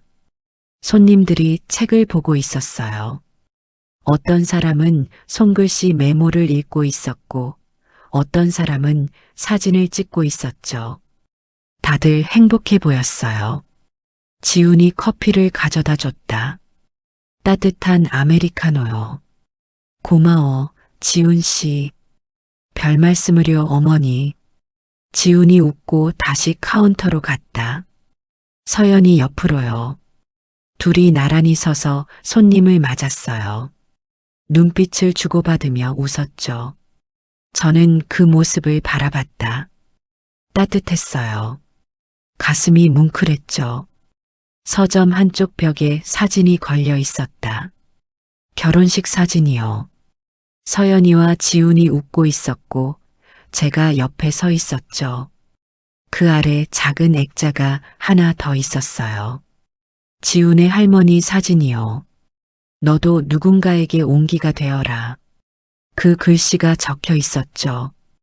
두 할머니가 나란히 걸려 있는 거예요. 지훈의 할머니와 저요. 언젠가 저 사진 옆에 제 사진도 걸리겠죠. 그때까지 이 서점을 지켜봐야겠다고 생각했어요. 커피를 마시며 창밖을 바라봤다. 햇살이 따뜻했어요. 골목에 사람들이 지나가고 있었죠. 평범한 토요일 오후였어요. 근데 저한테는 평범하지 않았다. 특별했어요. 소중했고요. 평생 숫자와 체면을 붙잡고 살았어요. 매출이 얼마인지, 점유율이 몇 %인지, 그런 것만 생각했죠. 사람은 뒷전이었어요. 옹기는 몰랐고요. 근데 이 작은 서점에서 배웠어요. 숫자보다 사람이 먼저라는 걸요. 체면보다 옹기가 중요하다는 걸요. 늦었지만 배웠다. 30년이 걸렸지만 알게 됐죠. 그게 어디예요? 모르고 끝나는 것보다 낫잖아요. 문이 열리며 종소리가 울렸다. 어린 남자아이가 들어왔어요. 준호였죠. 지훈이 숙제 봐주던 그 아이요. 아저씨, 누나. 준호가 밝게 인사했다. 지훈이 웃으며 맞이했어요. 준호야, 왔어? 오늘도 숙제 들고 왔어? 응. 근데 오늘은 쉬워. 혼자 할 수 있어. 다 컸네, 우리 준호. 준호가 제 쪽으로 뛰어왔다. 할머니, 하고 불렀어요. 저도 이제 준호랑 친해졌거든요. 준호야, 안녕. 할머니, 오늘도 왔어요? 응, 할머니 단골이잖아. 준호가 킥킥 웃었다. 저도 웃었죠. 이게 옹기구나. 이런 게 옹기구나. 새삼 느꼈어요. 창밖으로 햇살이 쏟아지고 있었다. 옹기 책방 간판 위에 내려앉고 있었죠. 반짝반짝 빛나고 있었어요. 준혁아, 고마워. 속으로 말했다. 내가 30년 전에 심어준 씨앗이 이제야 꽃을 피웠어. 늦었지만 피웠어. 눈을 감았다. 햇살이 눈꺼풀을 따뜻하게 비쳤어요. 평생 껍데기 안에 갇혀 살았다. 알을 깨고 나오지 못했죠. 준혁이가 그랬잖아요. 새는 알에서 나오려고 투쟁한다고. 너도 언젠가 내 껍데기를 깨고 나오길. 30년이 걸렸지만 나왔어요. 드디어 나왔어요. 이제는 후회 없이 살려고 해요. 남은 시간 동안요. 숫자 대신 사람을 보고 체면 대신 옹기를 나누면서요. 그게 준혁이한테 할 수 있는 마지막 약속이에요. 그리고 저 자신한테 주는 선물이고요. 눈을 떴다. 서점 안이 보였어요. 책들, 손글씨 메모들, 웃고 있는 사람들. 그리고 카운터에서 나란히 서 있는 서연이와 지훈이요. 행복했다. 진짜로요. 65년 살면서 처음 느껴보는 행복이었어요. 옹기 책방 간판이 햇살에 빛나고 있었다. 저는 그걸 바라보며 미소 지었죠. 여러분에게는 어떤 옹기가 있나요? 속으로 물어봤다. 누군가에게 물어보고 싶었어요. 당신도 옹기를 찾으셨으면 좋겠다고요. 저처럼 늦어도 괜찮으니까요. 지금이라도 찾으셨으면 좋겠다고요. 창밖으로 햇살이 계속 쏟아지고 있었다. 따뜻한 오후였어요. 세상에서 가장 따뜻한 오후였죠. 여러분, 오늘 이야기 어떠셨나요? 혹시 보시면서 마음이 아프셨던 분 계신가요? 과거에 놓쳐버린 사람이 떠오르셨나요? 체면 때문에, 현실 때문에, 주변 시선 때문에 포기했던 무언가가 생각나셨나요? 그랬다면요. 저도 그랬으니까 알아요. 그 마음이 얼마나 무거운지요. 저는 30년을 후회하며 살았어요. 젊었을 때 사랑했던 사람을 떠나보냈죠. 부모님이 반대해서요. 가난한 서점 직원이라서요. 가문의 격에 안 맞는다고 했어요. 저는 그 말을 따랐죠. 체면을 선택했어요. 사랑 대신에요. 그 뒤로 성공했어요. 회사를 세우고 돈을 벌고 이름을 날렸죠. 숫자로 보면 대단한 인생이었어요. 근데요, 밤마다 혼자 텅 빈 집에 돌아오면 가슴 한쪽이 시렸어요. 뭔가 빠져 있었죠. 채워지지 않는 구멍이 있었어요. 그게 온기였더라고요. 숫자로는 채울 수 없는 거였어요. 돈으로도 안 되고 명예로도 안 되고요. 사람만이 줄 수 있는 거였죠. 따뜻한 눈빛, 진심 어린 말 한마디, 손을 잡아주는 온기요. 저는 그걸 30년 동안 몰랐어요. 아니, 알면서도 외면했던 것 같아요. 인정하기 싫었으니까요. 제가 틀렸다는 걸요. 근데요, 딸이 깨워줬어요. 서연이가 사랑하는 사람을 데려왔을 때 저는 또 반대했어요. 서점 주인이라고요. 조선가정 출신이라고요. 30년 전이랑 똑같았죠. 제 부모님이 했던 말을 제가 하고 있었어요. 그때 서연이가 그랬죠. 저는 어머니처럼 살고 싶지 않아요. 그 말이 가슴에 박혔어요. 칼처럼요. 아팠어요. 근데 맞는 말이었죠. 서연이가 옳았어요. 그래서 직접 갔어요. 그 남자를 보러요. 변장까지 하면서요. 65살 재벌 회장이 낡은 카디건 입고 허리 굽히고 가난한 동네 할머니 행세를 했어요. 말도 안 되는 짓이었죠. 근데요, 그 덕분에 봤어요. 진짜를요. 그 청년은요. 부당한 일 앞에서 굴복하지 않았어요. 약한 사람을 먼저 챙겼어요. 자기보다 남을 먼저 생각했죠. 돈이 없어도 따뜻했어요. 배경이 없어도 당당했고요. 그게 제가 30년 전에 놓친 거였어요. 준혁이한테서 봤던 거요. 그리고 30년 동안 그리워했던 거요. 저는 그 앞에서 무너졌어요. 체면이요? 가문의 격이요? 다 부질없었어요. 중요한 건 그게 아니었죠. 사람이 어떤 사람인지. 그게 전부였어요. 그래서 인정했어요. 제가 틀렸다고요. 30년 전에도 틀렸고 지금도 틀릴 뻔했다고요. 늦었지만 바꿨어요. 딸의 선택을 믿어주기로 했죠. 그리고 저도 바뀌기로 했어요. 숫자 대신 사람을 보기로요. 체면 대신 온기를 선택하기로요. 여러분도 혹시 후회하고 계신 거 있으세요? 놓쳐버린 사람, 포기해버린 꿈, 외면했던 진심. 그런 거요. 있으시다면요. 지금이라도 늦지 않았어요. 진짜로요. 저는 65년 걸렸어요. 껍데기를 깨고 나오는데요. 준혁이가 그랬잖아요. 새는 알에서 나오려고 투쟁한다고. 저는 30년 동안 투쟁하지 않았어요. 그냥 껍데기 안에 웅크리고 있었죠. 근데 이제 나왔어요. 늦었지만 나왔어요.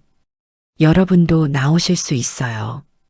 지금 당장은 어려우실 수 있어요. 체면 때문에, 현실 때문에, 두려움 때문에요.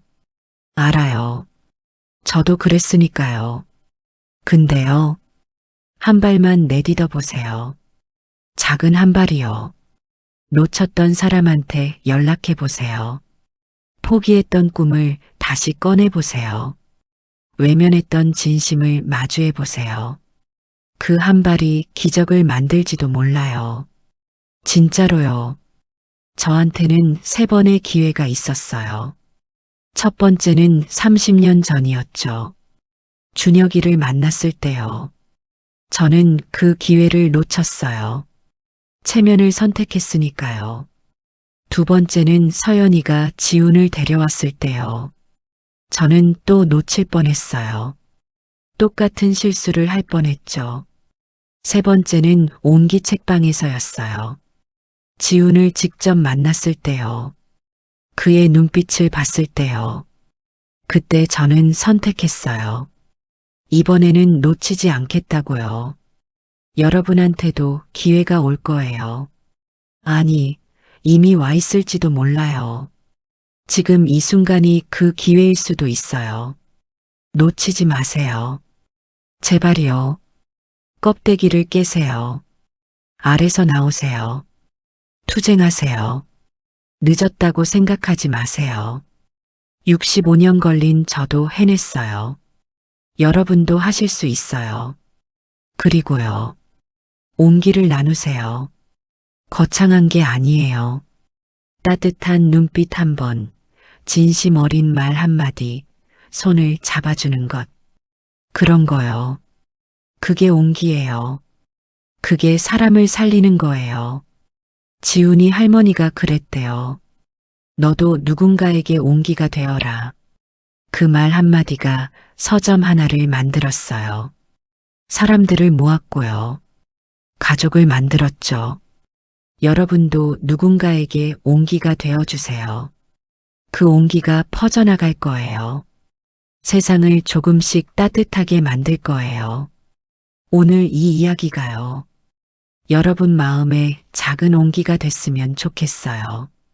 무거웠던 마음이 조금이라도 가벼워졌으면 좋겠어요. 그리고 용기가 생겼으면 좋겠어요. 껍데기를 깨고 나올 용기요. 온기를 나눌 용기요. 사랑을 선택할 용기요. 늦지 않았어요. 정말로요. 지금 이 순간부터 시작하면 돼요. 오늘부터요. 한 걸음씩요. 여러분의 삶에 온기가 가득하기를 바랄게요. 여러분이 누군가에게 온기가 되기를 바랄게요. 오늘 이야기 끝까지 들어주셔서 감사해요. 여러분 사랑해요.